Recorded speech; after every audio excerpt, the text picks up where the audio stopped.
Bos días, eu son Paula e hoxe vou vos falar de Santiago Ramón y Cajal, coñecido como pai da neurociencia moderna.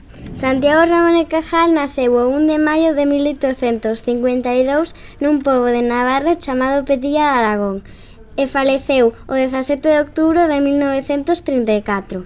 De xoven foi culturista, desarrollou tanta musculatura que semellaba a un forzudo. Foi un científico moi importante que descubriu as neuronas, as células do sistema nervioso. As súas grandes habilidades co debuxo axudaronlle a plasmar o que vía a través do microscopio. Santiago Ramón y Cajal descubriu a vacina contra o cólera e contribuiu co estudo do cancro.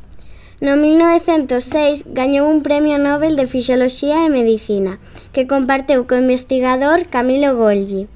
Santiago Ramón y Cajal publicou en forma de fascículos a súa gran obra, Histoloxía do sistema nervioso do home e dos vertebrados.